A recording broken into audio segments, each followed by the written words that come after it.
أعوذ بالله من الشيطان الرجيم بسم الله الرحمن الرحيم الحمد لله الذي أخرج عباده من ظلمات الكفر والشرك إلى نور الإيمان والتوحيد والصلاة والسلام على من به الشفاعة العظمى وتخلص من حول المحشر لمن آمن بالله ورسوله أجمعين وعلى آله الطاهرين وأصحابه نجوم الهدى عدد كل حرف كتب ويكتب أبد الآبدين ودهر الداحرين اللهم فقهنا في الدين وعلمنا التأويل اللهم فقهنا في الدين وعلمنا التأويل اللهم فقهنا في الدين وعلمنا التأويل اللهم رب اشرح لي صدري ويسر لي أمري واحلل عقدة من لساني يفقه قولي أما بعد فقال الشيخ المؤلف رحمه الله تعالى ونفعنا بعلومه في الدارين آمين يا رب العالمين. Dan agama itu ibarat daripada perhimpunan segala hukum yang dihantarkan dia oleh Allah Ta'ala bagi segala hambanya yang mukallaf atas lidah Rasulnya yang membawakan mereka itu kepada kebajikan yang kekal. Qala musannifu rahimahullah ta'ala ta'rif kepada agama. Jadi agama itu sebagaimana yang saya sebutkan kemarin, mengikut pengajian yang pernah saya belajar dulu, itulah dalam ilmu muqarranatul adyan. Agama itu ialah berasal daripada bahasa Sanskrit. Itulah gabungan dua perkataan a maknanya tidak, gama maknanya kacau, makna tidak kacau. Tidak kacau itu maksudnya ialah dengan sebab ada peraturan, ada undang-undang. Jadi agama itu memberi pengertian sesuatu perkara yang ada peraturan. Dan dalam bahasa Arabnya ialah ad-din. Ad-din itu dia ada banyak makna. Jadi ad-din di antara maknanya ialah din itu ialah pembalasan. Jadi maknanya agama itu ialah tentang apa yang kita buat di sini di dunia ini akan dibalas di akhirat nanti. Dan ini adalah salah satu daripada fahaman ini adalah salah satu daripada rukun iman. Beriman kepada hari akhirat itu sangat penting. Etis dia menafikan akhirat. Akhirat tidak ada, mati habis cerita. Jadi kalau begitu bermakna kita ni tidak bertanggungjawab dengan apa sahaja yang kita lakukan. Hanya kita berusaha untuk mengelakkan daripada tindakan di dunia saja, yakni oleh penguasa dunia ataupun manusia-manusia yang bertindak secara sendiri. Sedangkan kita orang beriman ini yang kita lebih takutkan ialah tindakan Allah Subhanahu Wa Taala. Jadi agama itu ialah ibarat daripada perhimpunan. Perhimpunan bermaknanya tidak satu dah. Segala hukum yang insya-Allah kita akan takrifkan kemudian nanti, hukum yang dihantarkan dia, yang diletakkan dia, itu makna wada'ah, makna letak, hantar.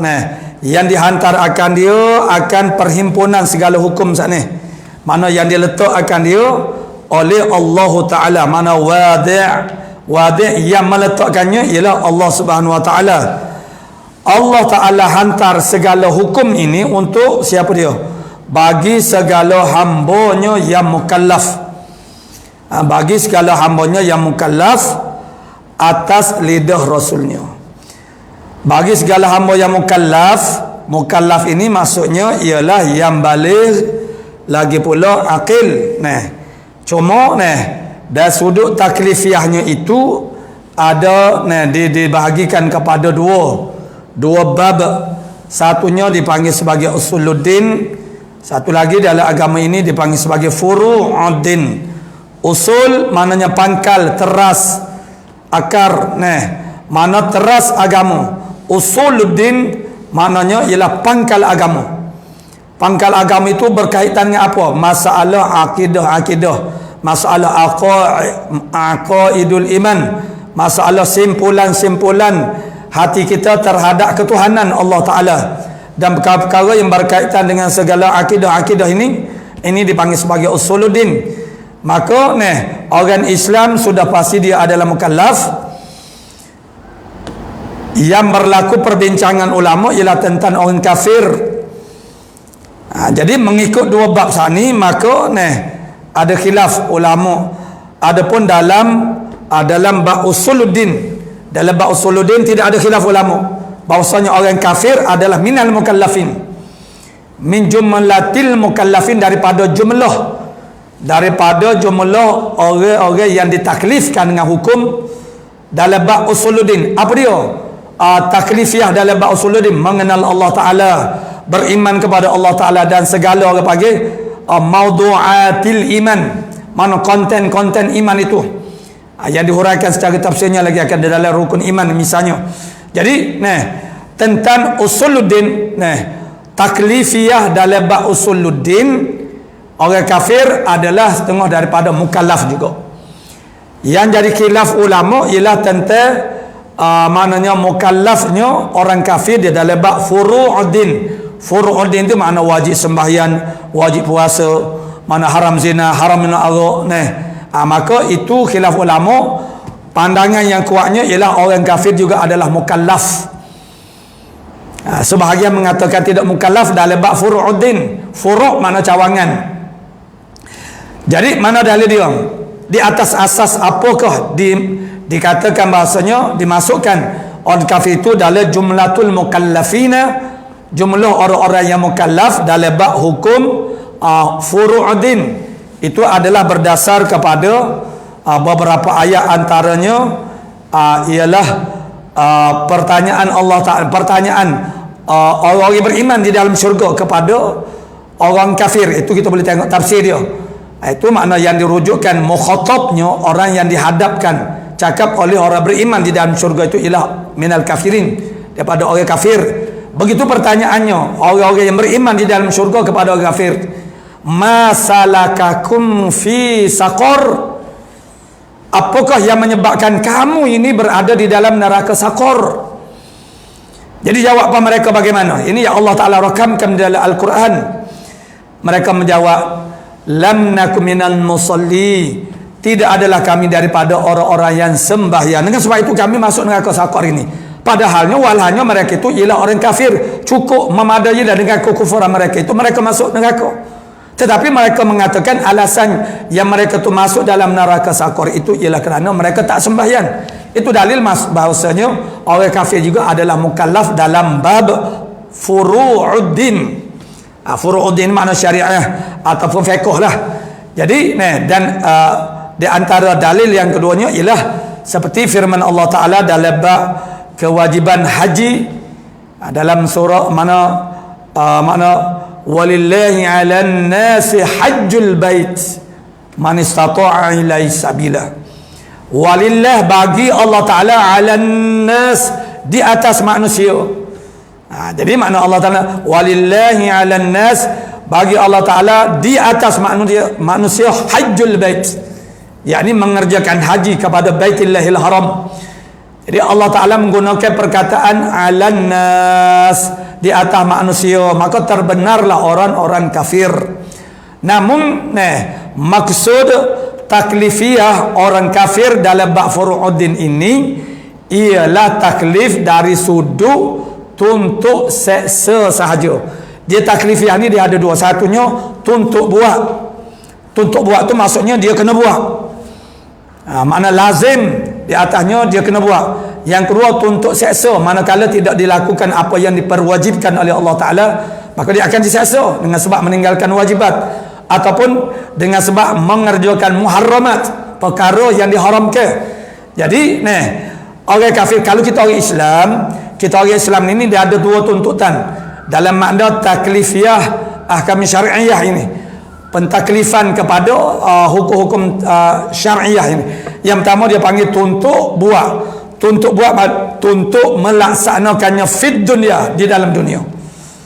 Mana seperti Allah Ta'ala perintah, aqimus salah, dirikan oleh kamu akan sembahyang, maka kita dituntut untuk melaksanakan ibadah sembahyang ini, mendirikan sembahyang ini. Jadi maknanya tuntut buat, manakala kita tidak melakukannya, akhirat kelak dijanjikan seksa, dijanjikan dengan azab seksa. Jadi yang pertama tuntut buat, yang kedua ialah tuntut seksa. Tuntut seksa maksudnya berhak diseksa dengan sebab meninggalkan apa-apa perintah Allah Subhanahu Wa Taala yang wajib ataupun mengerjakan apa yang diharamkan oleh Allah Subhanahu Wa Taala. Adapun orang kafir, maksud yang ulama yang memasukkan mereka itu dalam golongan mukallafina dalam bab furu'uddin ialah mereka dituntut seksa dengan sebab meninggalkan apa-apa saja amal-amal Islam yang diperwajibkan. Yang diperwajibkan dia kalau nak kira saja yang diperwajibkan, perwajib buat, dan perwajib tinggal, larang, wajib kena tinggal, yakni tinggal perkara yang diharamkan. Jadi atas dunia mereka tidak dituntut untuk melaksanakan, tidak dituntut sebab mereka kafir maksudnya mereka tidak iktiraf Islam, mereka tidak iktiraf kebenaran Islam. Jadi kita nak paksa mereka itu untuk melakukan ibadah orang Islam itu tidak boleh. Tetapi dengan sebab mereka tak sembahyang, mereka tak puasa, mereka tidak berzakat, akhirat kelak mereka kena seksa dengan sebab itu. Selain daripada kena seksa dengan sebab kekufuran mereka juga diseksa dengan sebab meninggalkan sembahyang, meninggalkan orang panggil puasa Ramadan. Itu maksudnya mukallafnya orang kafir di dalam bab furu'uddin. Dan itu adalah sangat munasabah kerana Allah Ta'ala menyebut dalam Quran, wal kafiruna humuz zalimun. Orang-orang kafir itu ialah orang-orang yang zalim, ai li anfusihim, bagi diri mereka sendiri.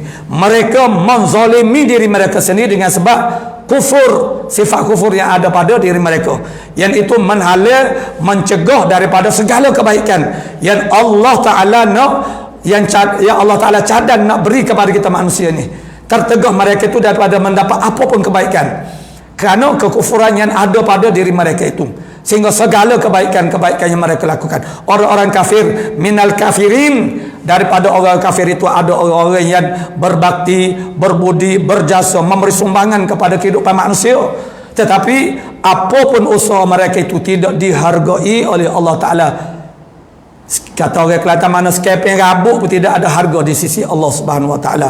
Tapi kalau kita orang beriman, wa kana sa'yukum mashkura, adalah usaha kamu disyukurkan, dihargai oleh Allah Subhanahu Wa Ta'ala, ada nilai, ada harga di sisi Allah Ta'ala. Walaupun tidur, walaupun diam, bercakap, gerak, apapun yang kita buat itu ada harga di sisi Allah Subhanahu Wa Ta'ala. Dengan sebab itu benarlah firman Allah Subhanahu Wa Ta'ala, qad aflahal mu'minun, sesungguhnya berjayalah orang yang beriman, kerana apapun gerak kerja dia, perbuatan dia dinilai dan diberi harga yang sangat mahal di sisi Allah Subhanahu Wa Ta'ala. Ketika orang panggil orang-orang yang beriman itu ditimpa musibah, bala, maka begitu mereka redha dan sabar, mereka akan mendapat kafaratul dzunub, penkifaratan dosa dan juga pahala yang sangat banyak. Tetapi orang yang kafir, mereka susah di dunia, mereka ditimpa musibah, ditimpa bala, maka mereka susah di dunia, akhirat mereka tidak mendapat imbalan dengan kesabaran mereka terhadap apa yang mereka hadapi di dunia dulu. Maka dengan sebab itulah maknanya kita orang beriman, maknanya kita bersyukur di atas nikmat iman ini dengan cara kita benar-benar menjaga iman kita. Cara nak jaga iman kita bermula dengan kita memahami, mengetahui apakah orang panggil konten-konten iman itu, supaya kita boleh jaga iman kita, dan akhirnya makna menyuburkan iman, dan iman yang mantap, yang subur, yang kuat itu akan menjadikan hubungan kita dengan Allah Ta'ala akan jadi paling maju, terbaik. Iman kita, keyakinan kita kepada Allah Ta'ala membawa kepada sangka-sangka baik kepada Allah Subhanahu Wa Ta'ala. Di antara perkara yang paling mengeruhkan hubungan kita dengan Allah Ta'ala apa dia? sangka buruk kepada Allah Ta'ala. Ini sangat penting. Bermula dengan ma'rifatullah, mengenal Allah Subhanahu Wa Ta'ala, itu yang akan menghapus menangkis segala sifat-sifat mana kecenderungan kita untuk bersangka tak baik kepada Allah Subhanahu Wa Ta'ala, dan itu membawa kepada su'ul adab, mana jahat adabnya kita dengan Allah Ta'ala, biadabnya kita dengan Allah Subhanahu Wa Ta'ala, bersangka bukan terhadap Allah Ta'ala, oleh kerana kita tidak mengenali Allah Subhanahu Wa Ta'ala.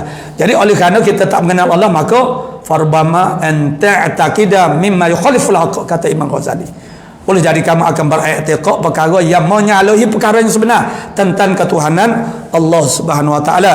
Jadi kata mu'alif kita rahimahullah ta'ala, jadi perhimpunan segala hukum ini dihantarkan oleh Allah Ta'ala bagi segala hambanya yang mukallaf atas lidah Rasulnya Allah Subhanahu Wa Ta'ala.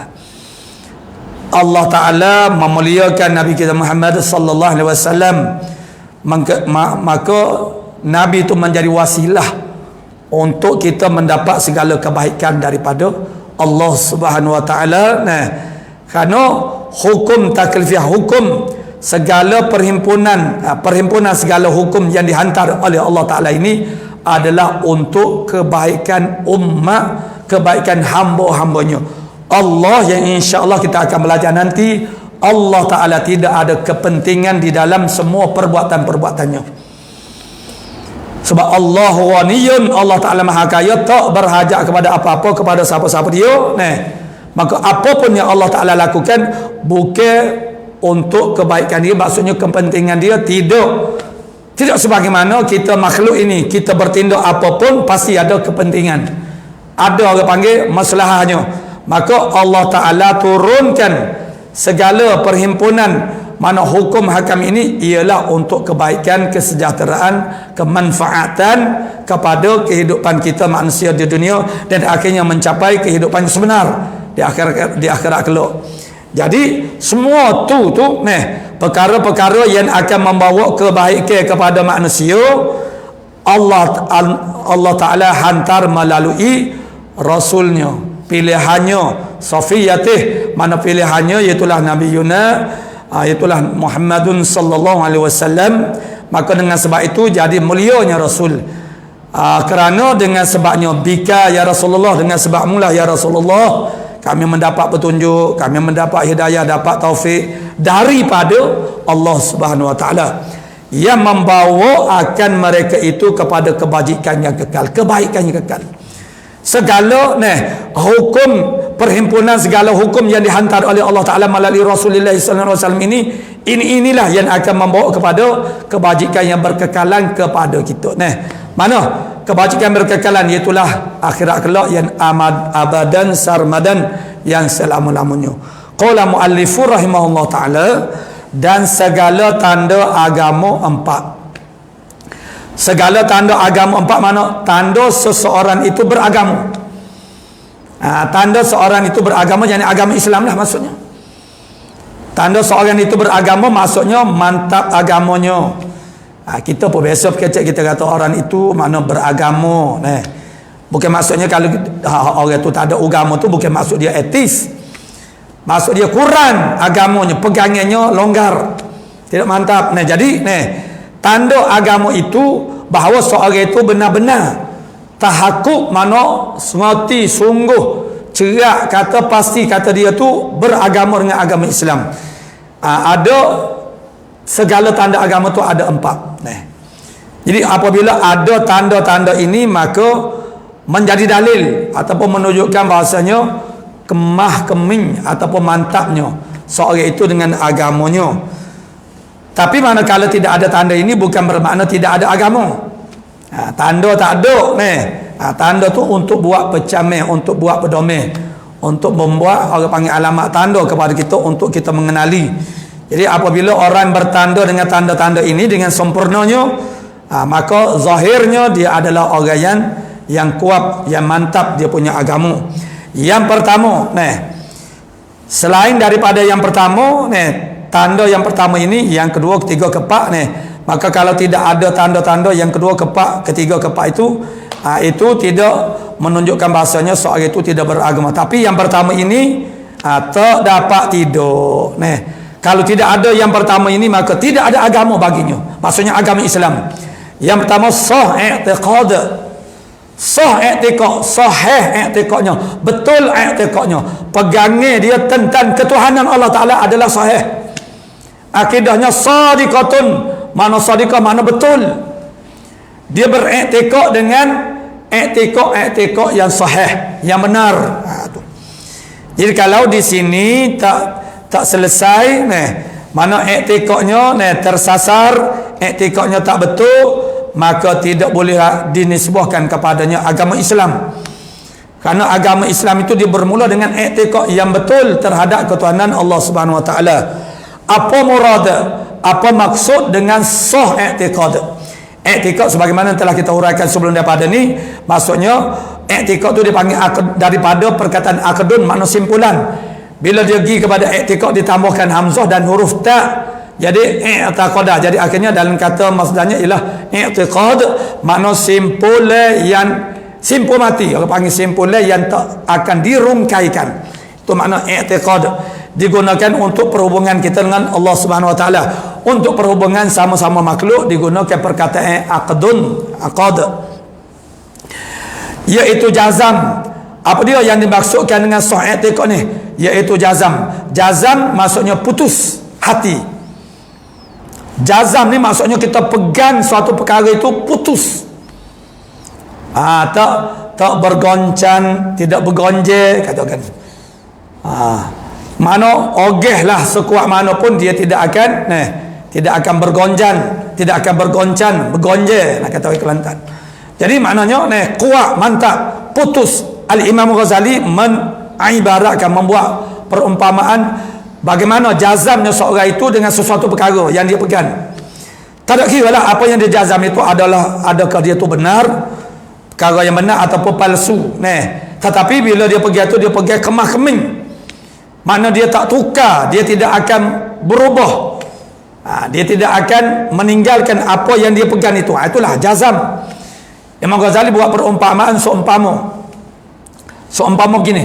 Misalnya ada orang mengatakan bahasanya 2 tambah 2 4. Maka itu dijazamkan dalam hatinya begitu. Dia pegang kemah keming. 2 tambah 2 4. Benda tu benda kalau kita kata lain daripada itu, tentu ada penjelasannya. Lalu datang seorang kepadanya, dia kata tidak, dia kata 2 tambah 2 adalah 5. Mana dalil kamu kata 2 tambah 2 ialah 5? Dia tunjuk kepada tiang bangunan. Aku tukarkan maknanya tiang kayu itu kepada emas. Dia boleh tukar. Mana Allah Ta'ala beri kepada orang-orang panggil fasik, sekalipun mana yang dinamakan sihir, misalnya dia tunjuk kepada tiang suatu bangunan, aku tukarkan tiang itu menjadi emas. Orang yang jazam itu dia tak kira apapun, hujan ke ribut ke, dia tetap berpegang dengan apa yang dipegang. Walaupun dia melihat suatu keajaiban dilakukan oleh seseorang, tetap saja dia pegang itu juga. Tidak 2 tambah 2 ialah tetap 4.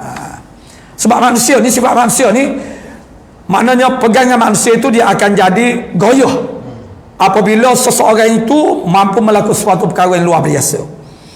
Bermakna itu Imam Ghazali buat misal itu nak tunjuk kata orang yang benar-benar berpegang dengan suatu perkara, tak kira lah yang dia pegang itu benda yang betul ke benda salah. Sebab itulah bila orang tu ada pegangan, kita nak dakwah dia, nak masuk agama Islam tu dia payah. Sebab dia sudah ada pegangan dah. Tapi di sana ada setengah-setengah kawasan tempat di atas muka bumi ini mereka akidah mereka itu ialah kerana tidak sampai dakwah Islam, dan akidah mereka ialah berkaitan dengan kekuasaan alam, dia panggil. Kepercayaan yang wujud sesuai dengan kehidupan mereka dalam alam mereka setempat. Lalu mereka meyakini, mempercayai pokok kayu besar kau, itu kau, ini kau, tetapi itu boleh berubah-berubah. Sebab benda tu dipegang dengan mengikut fikiran mereka sendiri saja. Tapi bila mereka mendapat apa panggil ditemukan dengan akidah yang sebenar, mereka akan jadi mantap. Ada suatu manusia dia nak kepada tempat berpegang sesuatu yang makna dari segi orang panggil nalurinya, memang Allah Ta'ala jadikan dalam diri setiap manusia memahami bahawasanya adanya Tuhan kepada alam ini. Tetapi perkara itu sama ada akan jadi lebih mantap ataupun tidak, dan akhirnya terhakis bergantunglah dengan kehidupan mereka, apa yang terdedah kepada diri mereka, sama ada orang panggil alam itu sendiri ataupun manusia-manusia yang ada di sekitar mereka itu. Jadi jazam itu ibaratnya mana kita tidak akan tukar apa yang kita putus, yang kita pegang itu, walaupun apa saja yang berlaku. Tapi kalaulah orang itu menukarkan pandangannya oleh kerana si anu saat itu, makna dia boleh tukar tian kayu itu kepada tian emas, dia berkata oh betul maknanya ya 2 tambah 2 ialah 5, maka itu tidak jazam dia panggil. Jazam itu maknanya tak kira, maksudnya apa saja yang berlaku dia tetap berpegang dengan itu juga. Itu maknanya jazam, walaupun yang dijazamkan itu adalah perkara yang tidak betul pada hakikatnya. Jadi sah i'tiqad itu ialah jazam dengan barang yang diiktikadkan dia oleh ahli sunnah. Itu ringkas kata. Dan insya-Allah mana kita akan pergi kepada makna makrifah. Muka surat sebelah di situ ada lengkap. Sini maksudnya sah i'tiqad itu bagaimana menjazamkan perkara yang mana dengan barang yang diiktikadkan dia oleh ahlus sunnah wal jamaah. Apa-apa saja yang dipegang diiktikadkan oleh mana ahlus sunnah wal jamaah, kita pergi i'tikad barang ni, makna itu nama dia sah i'tikad. Tapi i'tikad mestilah kena jazam. Itu yang pertama, itu tanda agama. Hanya tanda ini jazam ni ialah perbuatan hati, min alam fa'lil qalbi, daripada perbuatan hati. Hanya diketahuinya ialah melalui gejala-gejala yang zahir. Antara gejala zahir ialah pertuturan kita. Sebab itulah orang yang kafir nak masuk Islam wajib an-nutqu bisyahadatain, wajib dia bertutur dengan 2 kalimah syahadah sebagai menjadikan bukti untuk menzahirkan apa yang ada di dalam hati mereka itu. Jadi apa yang ada dalam hati kita, perbuatan hati kita ini akhirnya dia akan terserlah, dia akan dapat dilihat kepada gejala-gejala yang zahir. Begitu juga i'tikad kita. Seseorang yang beriktikad dengan sesuatu, akhirnya dia tak boleh mengelak daripada menyatakan dengan lisannya, dengan lidahnya. Begitu contoh Wasil Atta' bin Wasil. Lama tak sebut Atta' bin Wasil. Wasil bin Atta'. Wasil bin Atta'. Sebelum dia menzahirkan faham i'tizal dia, Mu'tazilah dia tu, dia sudah mulazamah dengan majlis ilmu Hasan Basri dengan masa yang agak lama. Maknanya dia tak zahirkan selalu, walaupun dia mempunyai pandangan yang tersendiri yang bercanggah dengan pendapat Tok Guru dia Hasan Basri, tetapi dia tidak segera untuk menzahirkan, menyerlahkan apa yang ada dalam hati dia, sehingga dia melihat ketika, tengok timing dia, sehingga berlaku suatu keadaan, masa itulah dia mula menzahirkan i'tikad dia yang menyalahi daripada i'tikad Tok Guru dia sendiri. Jadi maksudnya sepertilah bandingannya juga ialah seperti orang-orang Islam, para sahabat-sahabat yang masuk Islam itu pada masa-masa yang akhir daripada hayat Rasulullah sallallahu alaihi wasallam. Itu bukan masa itu mereka baru ada keinginan untuk masuk Islam. Sebenarnya di kalangan mereka itu ada yang daripada awalnya lagi nak masuk Islam, tetapi ada kekangan-kekangan yang menghalang mereka untuk masuk Islam pada masa itu. Jadi maksudnya benda dalam hati kita ini akhirnya lama-lama orang akan tahu juga. Jadi maknanya apatah lagi berkaitan dengan i'tiqad, kerana seorang itu bila dia berdepan dengan benda yang bercanggah dengan pegangan dia, ialah kesabaran setiap orang itu ada hak dia.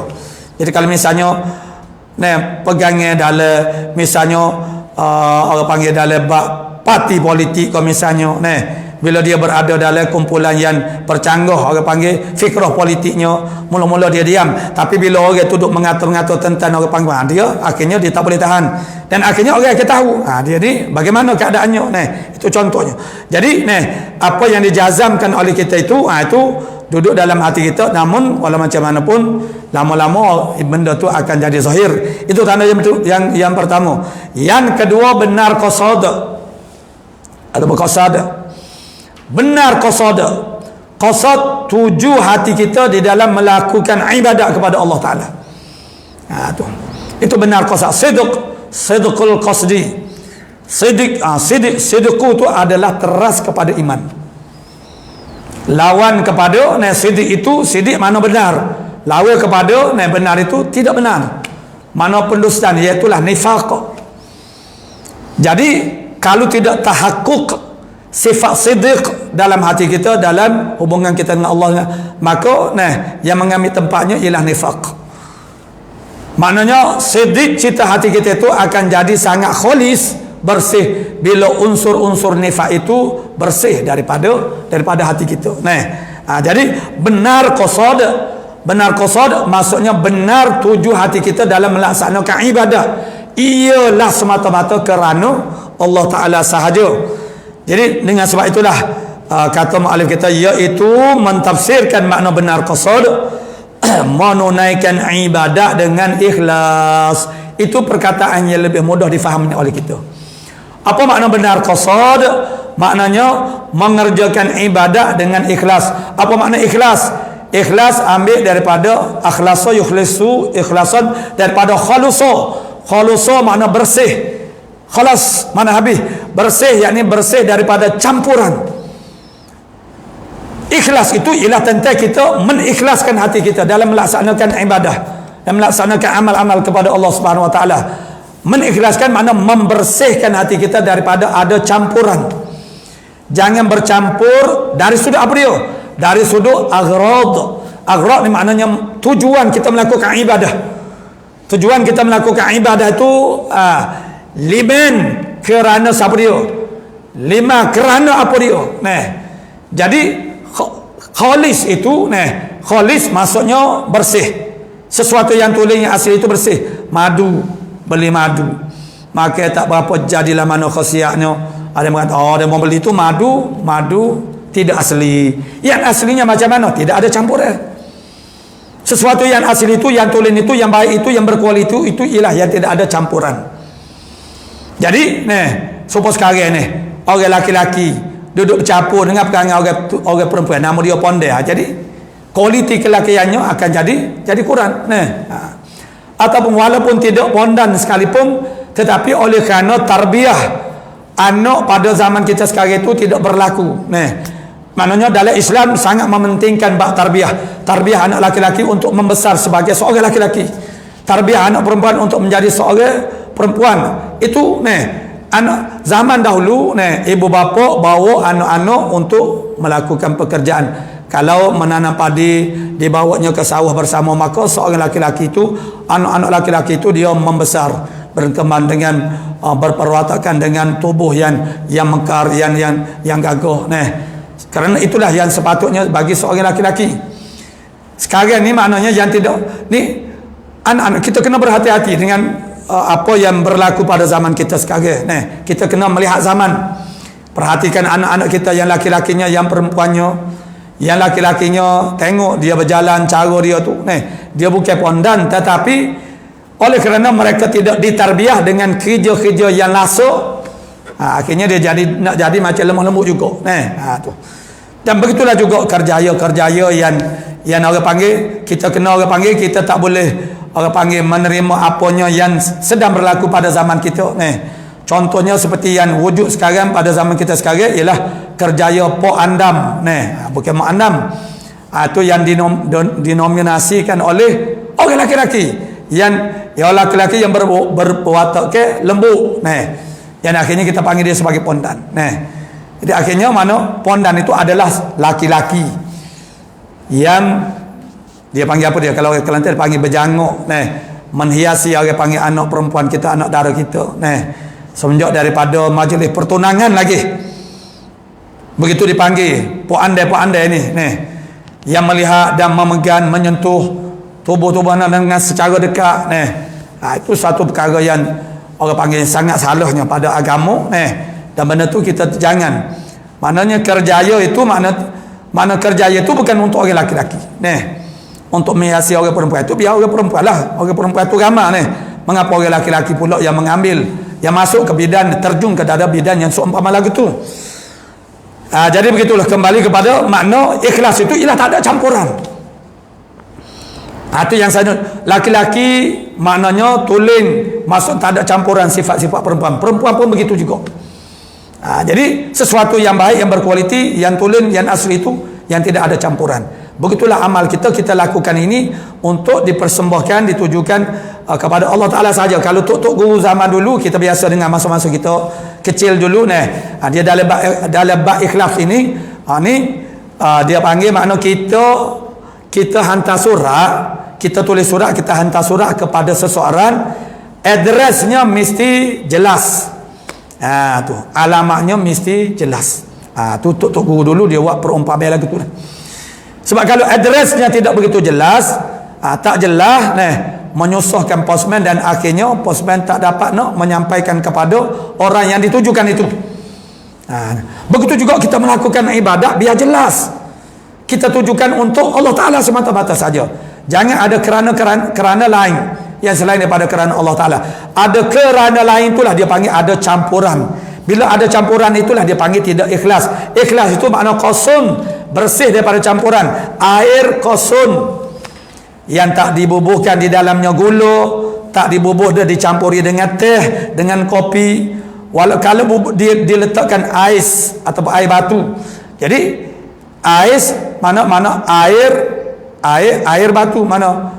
Jadi tidak ada juga, tapi maknanya kejadian air batu itu daripada air yang khalis juga. Tapi air kosong. Air kosongnya macam tidak dicampur dengan apa-apa ataupun bahan-bahan yang lain. Sekarang misalnya kita kata sekarang orang minum, dia panggil orang minum air apa? Air kopi pracampure. Sekarang dia kopi khalis. Dulu orang minum kopi khalis. Khalis ni makna kopi tu tidak ada campuran.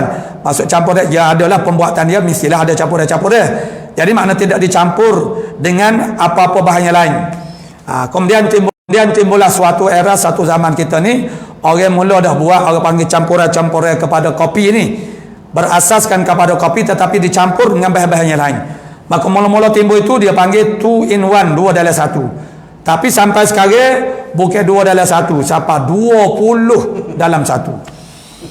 Yang pada ilmu kita makhluk ini, apabila unsur-unsur yang baik ini dicampur, yang terbaik campur dengan yang terbaik, apa yang terbaik itu misal kucing, bolong ramah tongkat ali itu lah paling dia hukum dia, ada hukum dia.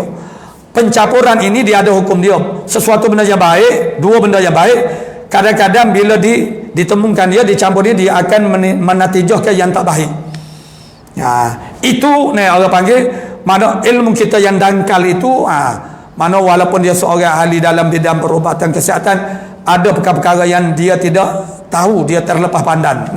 Jadi bila orang buat produk tu begitu banyak campurannya, kita tidak tahu kesannya. Bila pencampuran dia banyak, kalau makanan ni pun hok kita makan ni pun hok kita makan tu kita duk makan banyak perkara itu pun kalau kita tengok dalam YouTube pun banyak dah orang buat senarai.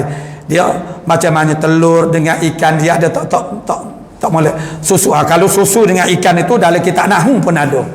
Maksudnya jangan kita minum susu serta ikan tu dalam masa yang orang dipanggil sebagai jamak, mana himpun dalam masa yang terdekat. Dia ada mudarat-mudaratnya. Dia banyak Sebab itulah maknanya cara pemakanan kita. Misalnya Sayyidina Umar dia tak akan lebih daripada 3 apa dia panggil, 3 item, 3 benda. Kita ni banyak lauk pauk sayurnya begitu penuh.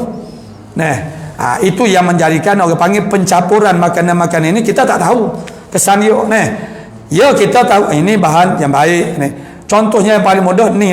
Kalau orang-orang tua dulu macam kita makan buah timun dengan obat, tu setengah orang tak apa, setengah orang buah timun dengan buah durian, setengah orang tak apa, setengah orang tak boleh. Sebab dia ada mazaj, campuran kimia, mana tubuh badan kita tak sama antara satu sama lain. Jadi itu nak ayat kata campuran-campuran ini akan menatijahkan perkara-perkara yang boleh jadi bahaya. Jadi itu konsep falsafah makna ikhlas itu ialah tidak ada campuran. Tidak ada campuran dari sudut apa dia? Gharad ni makna tujuan kita melakukan amal itu semata-mata hanya kerana Allah Ta'ala. Jadi campurannya apa dia? Kita melakukan amal ibadat kerana malu kepada seseorang, kerana takut kerana nak meraih perhatian untuk mendapat penghargaannya. Macam-macam lah. Untuk mendapat, kita buat itu untuk mendapat perhatian, penghargaan, untuk jadi popular, jadi masyhur. Seperti sekarang. Dalam bidang dakwah tu kita mesti melaksanakan perintah-perintah Allah Subhanahu Wa Taala. Apa-apa masalah supaya kita kata kita semaya sunat, jadi terdedah kepada riya, ujub.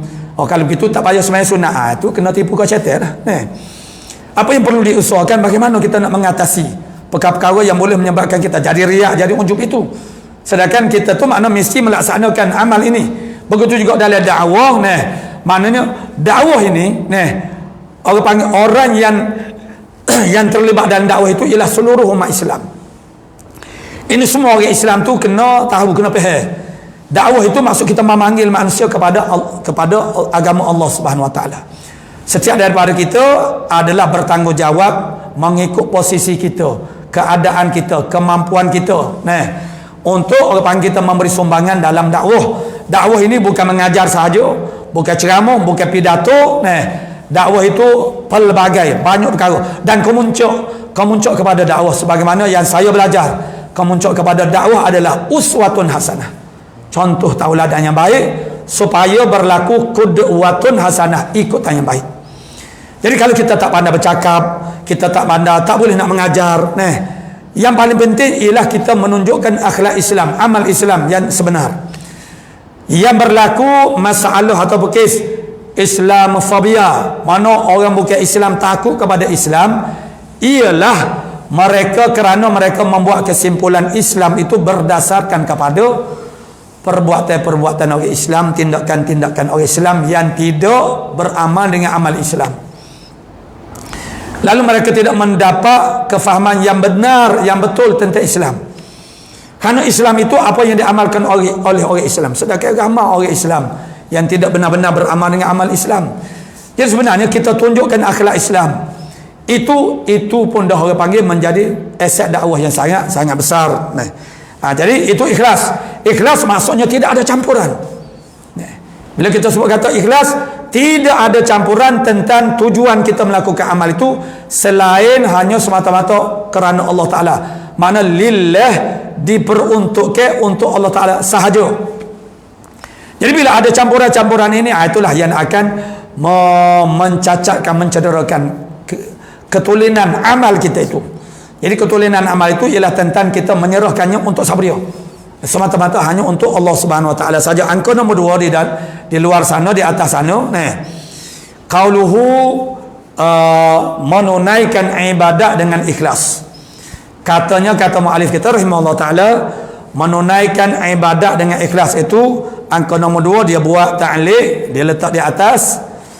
Cara susunan kitab-kitab dulu dia buat, maknanya dia buat pagar, dia buat kubu, dia buat benteng, dia buat kotor. Bagi kontennya itu, kemudian di luarnya itu ada ta'liq dan ada kadang-kadang kitab lain. Kalau cara penyusunan buku-buku ataupun kitab zaman sekarang, dia buat nota kaki di bawah. Ni dia buat sekeliling pagar tu. Tu maksudnya ruang-ruang yang ditinggal tu untuk panggil. Sebab itulah pelajar-pelajar pondok misalnya, kalau kitab itu kitab yang memerlukan dobit yang banyak, ni cara pelajar-pelajar ni, dia photostat kitab itu dengan lembaran kertas itu yang bayar tempat kosong tu akan jadi lebih banyak di tepi, disimpan untuk nak dobit. Macam-macam ni. Macam kitab ni nak dobit tu, kalau kita nak dobit sikit-sikit tak apalah. Nak dobit banyak-banyak tu tak ada ruang. Sama ada kita macam kita belajar dulu, kita ada buku daftar, buku tulis tu lah, buku tulis anak kita yang pergi sekolah tu, untuk kita orang panggil mendobitkan maknanya huraian guru tu. Jadi angka di atas ni dia kata qauluhu, menunaikan ibadat dengan ikhlas, sebagai pencerahan untuk nak jadi lebih jelas lagi. Walhal ya orang tak berlaku menunaikan ibadat dengan ikhlas, tetapi kefahaman tentang ikhlas itu oleh kerana pendekatan kebanyakan manusianya ialah mengambil ilmu dengan mendengar jauh-jauh berdasarkan orang bercakap-cakap. Orang bercakap ikhlas begini keadaannya, suasananya, maka kita membuat kesimpulan sendiri. Itu tidak tidak salah untuk kita memahami Islam. Kita kena belajar. Belajar itu maknanya wa innamal, dia asas dianya ialah al-fahmu. Sebab Nabi kata man yuridillahu bihi khairan yufaqihu fid din.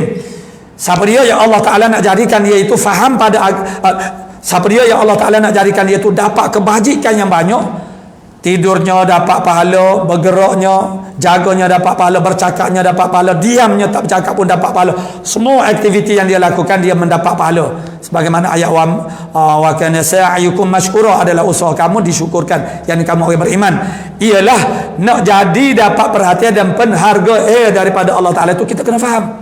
Maksud mestilah betul tindakan-tindakan kita, dan tindakan yang betul itu dia mari daripada kefahamannya betul. Nah, jadi dengan sebab itulah Nabi menyatakan man yuridillahu bihi khairan yufaqihu fid din. Siapa dia yang Allah Taala nak jadikan dia dapat kebajikan yang banyak, khairan katsira, maka Allah Taala jadikan dia tu faham pada agama. Kerana seorang yang faham tuntutan agama, tak kira lah dia tu kaya ke, miskin ke, fakir ke, dia sehat ke, dia sakit ke, dia orang laki-laki ke, dia orang perempuan ke, maknanya dia faham tuntutan Allah Ta'ala, tuntutan syariat, tuntutan agama. Dia sebagai orang laki-laki apa dia, sebagai orang perempuan maknanya tuntutan daripada agama apa, maka dia bertindak sesuai dengan dirinya yang dijadikan oleh Allah Ta'ala tu apa dia. Jadi al-fahmu yang disebut juga sebagai al-fikru, itulah kunci kepada segala kebaikan. Tapi bagaimana untuk mendapatkan faham yang benar, fahmu sahih ini? Wa innamal fahmu bil almi, hanya saja faham itu adalah dengan ilmu sahih, ilmu yang betul, ilmunya sahih. Ilmu bahasa Melayu kita panggil tahu. Faham berbeza dengan ilmu. Faham bahasa Melayu kita mengerti, bahasa Kelantannya reti. Tahu dengan reti berbeza. Tahu maksudnya kita ada info, kita ada maklumat. Sebab itulah timbulnya ulama usul, ulama yang jahat, yang tak beramal dengan ilmu dia.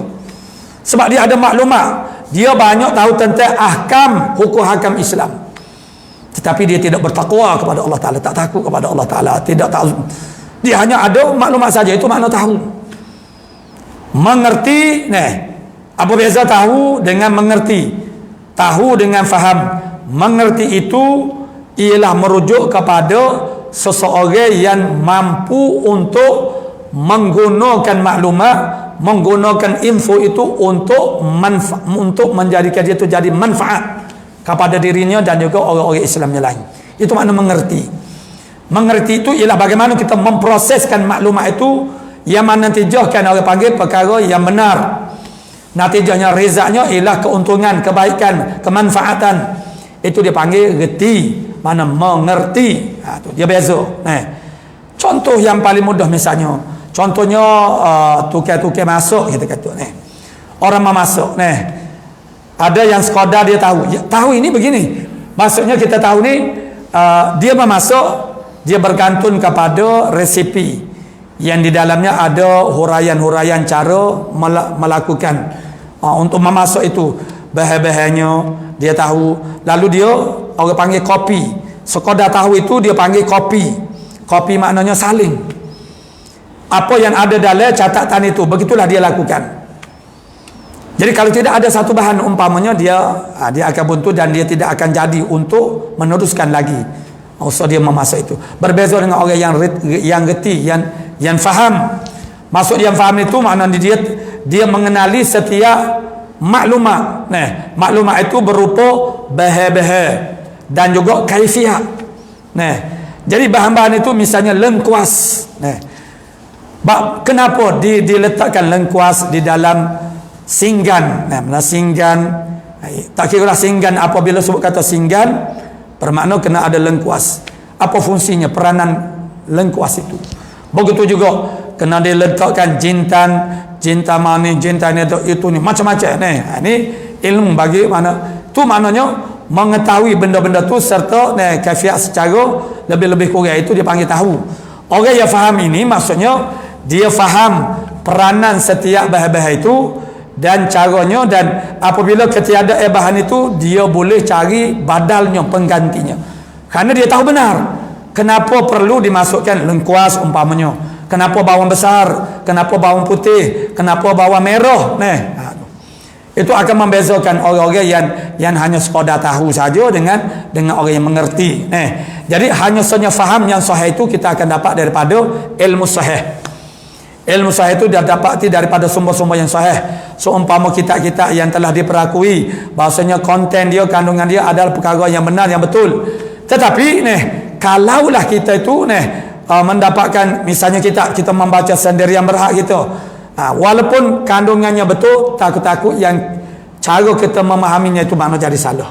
Sebab itulah wa innamal ilmu bi ta'allum. Hanya saja ilmu itu ialah dengan ta'allum. Itu wa innamal ilmu bi ta'allum, itu adalah lafaz hadisnya. Yang pertama tadi tak ada, itu campur dengan perkataan ulama. Wa innamal ilmu bi ta'allum. Hanya saja ilmu itu ialah dengan belajar, bukan bi takhayyul, dengan duk koya, duk menengung, duk koya muka itu lama-lama kau tahu, semakin alim. Tidak. Mestilah at-ta'allum, belajar. Ta'allum itu sendiri pun ada perbahasan. Ta'allum, dia bukan makna ta'allum tu dia tak sama dengan darasa, belajar juga. Ta'allum dia sama dengan takalluf, sama dengan tawakul, mana tawakal. Itu tak apalah. Jadi hanya saja ilmu itu ialah dengan belajar. Wa innama ta'allumu bisyekh, dan hanya saja belajar itu ialah dengan guru. Kemudian ini tidak ada dalil. Yang ada dalam hadis sana wa innamal ilmu bi ta'allum. Itu ada dalam. Wa innama ta'allumu bi syekh, dan hanya saja belajar itu ialah dengan guru. Wa man la syaikhalah fasyaitanu syaikhulah, dan siapa yang tidak ada guru baginya, dia belajar sendirian berhad, maka syaitanlah guru baginya.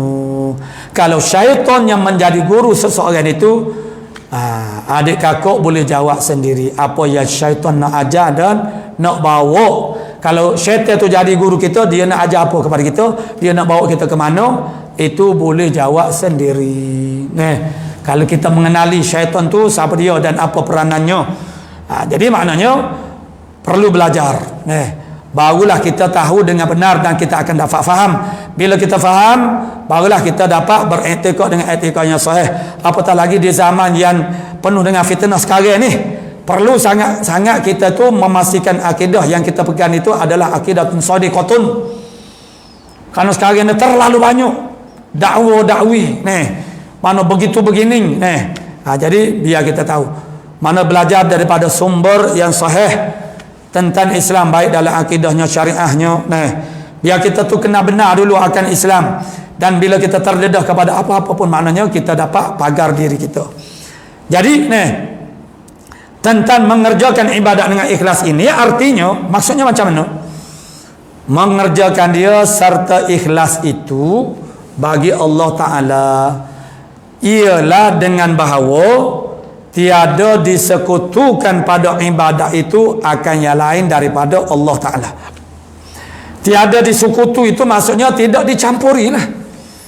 Yakni kita buat ibadat itu kerana Allah, ada juga kerana lain pun ada juga. Kerana lain itu kerana makhluk lah, dan juga kerana dunia. Kerana makhluk, kerana seseorang. Kerana kita nak perhatian seseorang, penghargaan seseorang, atau kerana kita malu kepada seseorang, takut kepada seseorang, takut kepada perbuatan dia, dengan sebab kita tidak melakukan amal itu, dia akan memberi balasan kepada kita atau dunia, maka kerana kita takut. Jadi mana takut kepada ibu bapa, takut. Ya, permulaan itu tak apa dimaafkan. Tetapi itu semasa kecil tak apa, anak kita tu buat kerana dia takut kepada kita, takut kepada rotai kita, tak apa. Mula-mula dia berpuasa, ada yang mudah, ada yang liak. Anak tok guru sekalipun kalau kena hok liak agak nyanyo dah.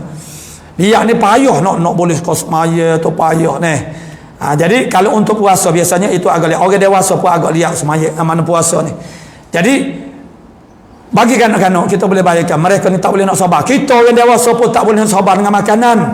Macam mana kanak-kanak jangan kita terlalu mengharapkan dia tu begitu bagus anak-anak yang tidak Jadi maknanya mana kita sendiri pun tak boleh nak sabar dengan makan. Anak-anak kita mimbabillah lebih-lebih lagi lah. Jadi kadang-kadang ulama membenarkan dalam dakwah, pasalnya misalnya puasa, maknanya untuk supaya mereka melakukan dulu puasa. Karena akhirnya sifat nafsu itu dia terbiasa dengan apa yang dibiasakan. Sebelum daripada dia biasa tu dia akan rasa berat, bebanan. Lalu kita menjanjikan dengan puasanya itu satu harinya 5 RM 5 riyal, misalnya 5 riyal 10 tu. Bergantunglah kemampuan kita.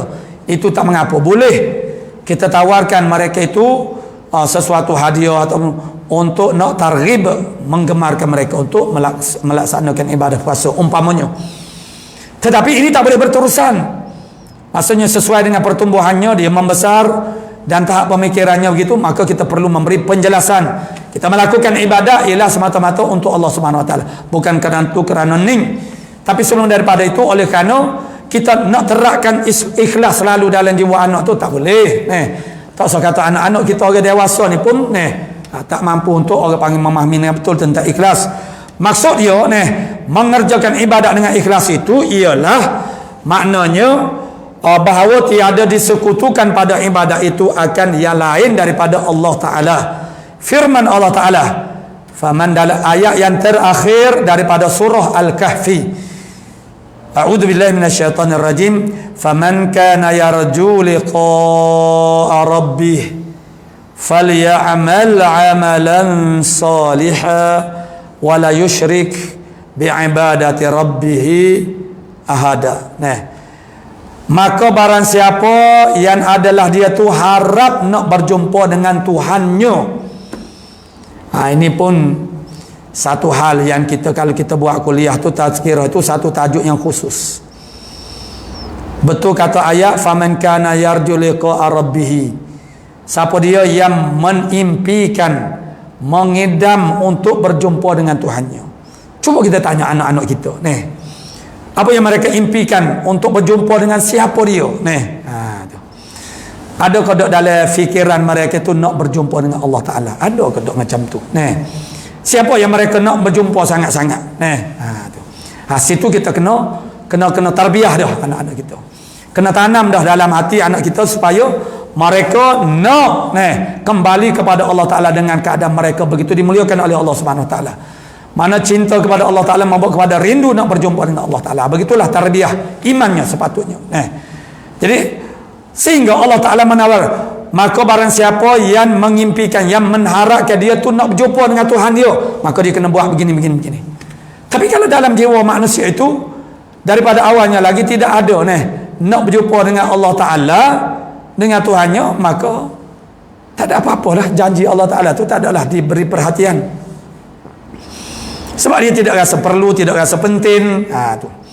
Jadi barang siapa yang ingin harap nak berjumpa dengan Tuhannya, maka dipersilakan dia fal ya'mal amalan salih. Maka dipersilakan dia melakukan amal yang soleh.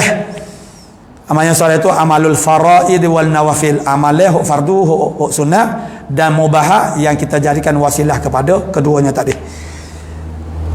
Maka hendaklah dia melakukan amal yang soleh dan jangan dia syirik dengan ibadah akan Tuhannya, akan sesuatu. Hal ni dia panggil syirik dalam ibadah. Syirik dalam ibadah ini maksud dia tidak ikhlas. Apa makna tidak ikhlas? Ada campuran. Tentang khosor melakukan ibadah itu ada campuran. Kerana Allah Ta'ala pun ada, kerana yang lain daripada Allah Ta'ala pun ada. Bukan so makna banyak. Adalah hati kita tu kerana itu ini. Maka nama dia tidak ikhlas. Jadi kalau kita nak berjumpa dengan Allah Ta'ala lah di akhirat kelak, maka hendaklah kita melakukan amal soleh dan jaga amal kita itu supaya jangan ada unsur syirik dalam pelaksanaan ibadahnya itu dengan Allah Ta'ala. Akan maksudnya tentang kita menyerahkan amal kita ini hanya kepada Allah Subhanahu Wa Ta'ala sahaja. Dan telah ikhtilaf ulama pada orang yang beramal, yang menyengutui, bukan mengetahui tu, menyengutui. Yang menyengutui aja dia tu macam mengetahui, menyengutui pada amalnya bagi Allah Ta'ala akan pekerjaan dunia. Baik, sebagaimana yang saya sebutkan tadi bahawasanya ikhlas itu ialah kita melakukan amal itu dengan tidak ada campuran kerana selain daripada Allah Subhanahu Wa Ta'ala. Tapi realitinya, hakikatnya, boleh ke tidak nak kita hidup yang pada akhir zaman ini, Boleh kodok kita ni melakukan amal tidak ada campuran sedikit pun. Kita kena mengambil kira semua manusia, bukan merujuk kepada orang ahli khawas, orang-orang yang khawas. Ya, memang boleh jadi boleh. Maka dengan sebab itu ada ikhtilaf ulama. Ada 3 pandangan tentang bagaimana kalau berlaku percampuran. Kalau ada campuran kepada gharak kita melakukan amal itu selain daripada Allah Ta'ala, kerana Allah Ta'ala pun ada, kerana lain daripada Allah Ta'ala pun ada juga, kerana nak meraih keuntungan dia dunia, habuan dunia, nak meraih perhatian, penghargaan manusia, nak jadi popular, misalnya. Tadi yang belum sempat saya habiskan, yang saya nak sebut dalam dunia dakwah ini. Tapi tak apalah, masa kita tu sudah kesuntukan. InsyaAllah kalau kita ingat esok kita sebutkan. Maksudnya ni yang berkaitan dengan ikhlas ni. Dalam dunia dakwah sekarang ini yang saya sebutkan tadi, bahawa semua orang sebenarnya terlibat. Tetapi keterlibatan mereka itu ada orang panggil mereka tu secara lebih khusus, sehingga mereka digelarkan sebagai da'i, para muallimin, para guru, para da'i. Nah, pada zaman kita sekarang ni, antara benda yang besar yang menjadi gangguan dan cabaran kepada pendakwa, para muallim, para alim ulama untuk menjadi ikhlas ialah populariti. Jadi masyhur, jadi popular itu tidak salah. Ulama-ulama kita yang silam, Imam Syafi'i, Imam Nawawi, semuanya popular. Jadi popular tidak salah. Nak jadi popular tu, dengan wasilahnya ialah dakwah. Wasilah mengajar ilmu Islam, tujuan dianya ialah nak jadi popular. Itu salah, tidak ikhlas. Itu. Sebab itulah saya sentiasa pesan kepada pelajar-pelajar saya. Maknanya jadi popular tu tidak salah. Bila kita terlibat dengan dakwah, memang kita tak boleh nak mengelak. Bila kita mengajar, apatah lagi kita mengajar dengan mana semenjak daripada PKF itu, maknanya hikmah yang besar juga. Begitu mana macam saya sendiri secara individunya, sekian ramai yang belajar dengan yang saya pun tak pernah berjumpa dan melihat mereka itu. Seperti adik kakak sekalian, maksudnya orang yang jauh-jauh dapat belajar dengan kita. Jadi kalaulah tidak, kerana semasa PKP dulu berlakunya ustaz-ustaz mau mengajar secara live, secara online, maksudnya kita akan mengajar kelompok-kelompok yang hadir, yang dekat saja. Tapi sekarang maksudnya orang boleh istifadah, mengambil manfaat. Tapi yang kita kena jaga, ada perkara yang kita kena jaga. Kita jadi popular itu tidak salah, itu kena faham. Kita sengaja menceburi bidang ini kerana kita melihat orang-orang yang berjaya dalam bidang dakwah ini, maksudnya mereka jadi popular. Itu kalau begitu orang panggil itu keinginan kita, itu makna jadi salah.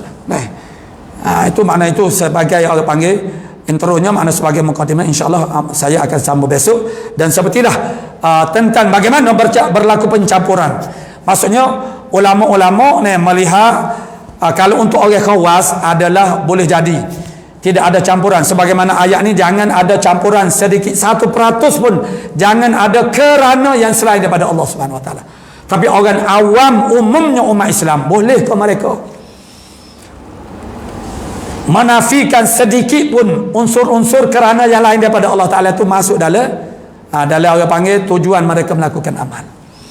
Maka dengan sebab itu di sana ada pandangan yang sangat syadid, yang sangat tegas, sehingga tak boleh 1% pun ada li ghairihi, kerana lain daripada Allah Subhanahu Wa Taala. Tapi di sana ada ulama-ulama yang melihat dengan penuh rasa rahmat, orang panggil kesian belah kepada umat, dan melihat di sana tidak mungkin orang-orang awam itu mampu untuk melakukan amal dengan bahawa 100% tulen tentang gharaknya tidak ada campuran sedikit pun dengan kerana lain. Itu bukan mudah untuk dicapai. Sehingga kita yang ahli agama seni, guru-guru sendiri pun orang panggil bermujahadah, duduk dalam keadaan duduk berlawai, duduk bergomong dengan perkara-perkara yang menyebabkan lari channel, orang panggil kita dari sudut menyerahkan amal itu semata-mata untuk Allah Subhanahu Wa Taala. Kerana di sekitar kita tu berlaku macam-macam perkara nisbah kepada zaman kita. Zaman dulu, tok-tok guru kita zaman dulu, Allahu Akbar, mereka dari segi orang panggil keikhlasan amal mereka itu adalah lebih murni. Kerana cabarannya tidaklah begitu getir sebagaimana kita sekarang. Zaman dahulu apa yang orang nak? Harta kekayaan. Orang zaman dulu kaya banyak tanah. Tanah ni boleh buat apa hanya boleh buat menyohu, berbangga dia banyak tanah.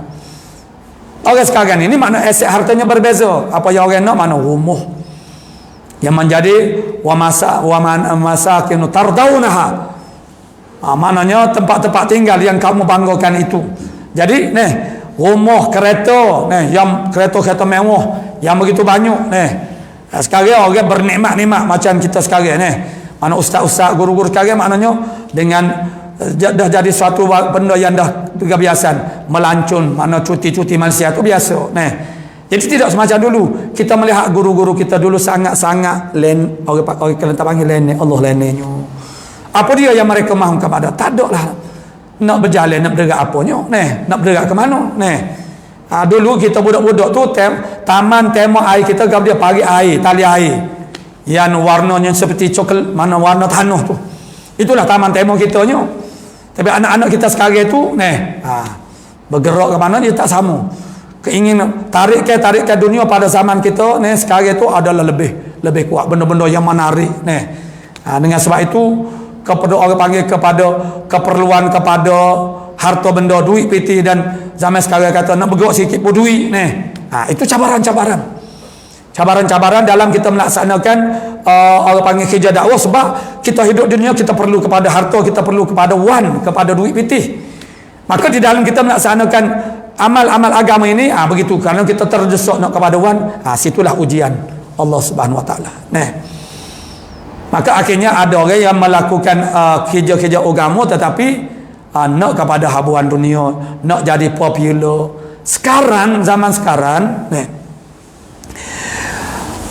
mana jadi ustaz, jadi muallim, jadi pendakwah lebih popular daripada artis. Nak jadi popular tak perlu jadi artis. Kalau yang namanya artis itu boleh jadi populariti dia tak dapat bertahan lama, kan orang lain pula mengganti tempatnya. Tapi tok guru pendakwah ni dia agak lebih bertahan. Situlah kita perlu sentiasa muhasabah diri setiap orang daripada kita.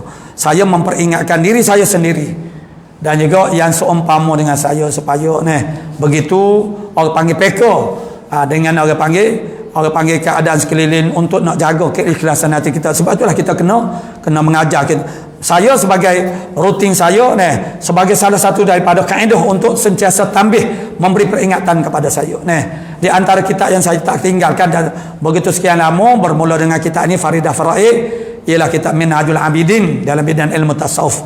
Itu adalah sebenarnya untuk diri saya sendiri, supaya bila kita mengajar kitab ini di pelbagai tempat, kita mengajar daripada tajuk-tajuk yang berbeza, itu menjadikan kita sentiasa ingat kandungan kitab ini, pesanan-pesanannya untuk nak jaga jadi kita supaya dalam bab ikhlas ada dalam bab orang panggil maknanya unjuk dia ada dibicarakan. Dengan itu kita sentiasa teringat kepada pelajaran-pelajaran ini.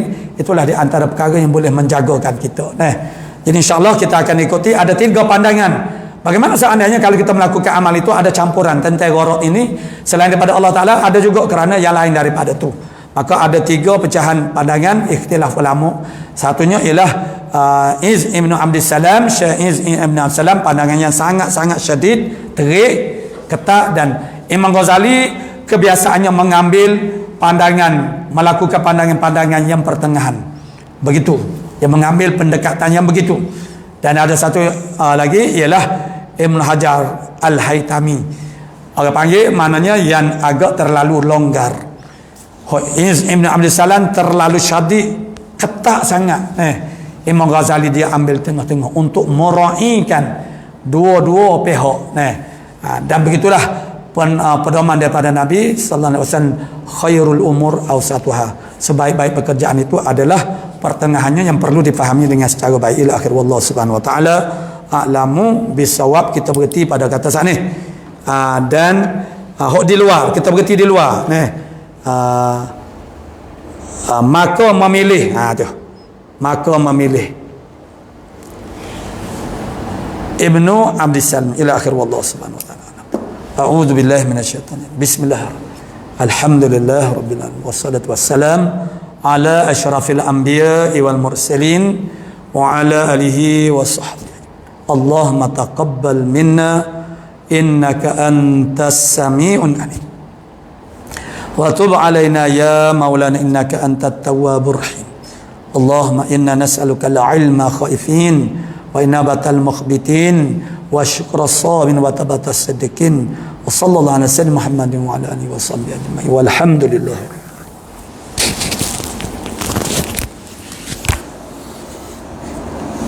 Ustaz Faiz minta tolong doa ya masjid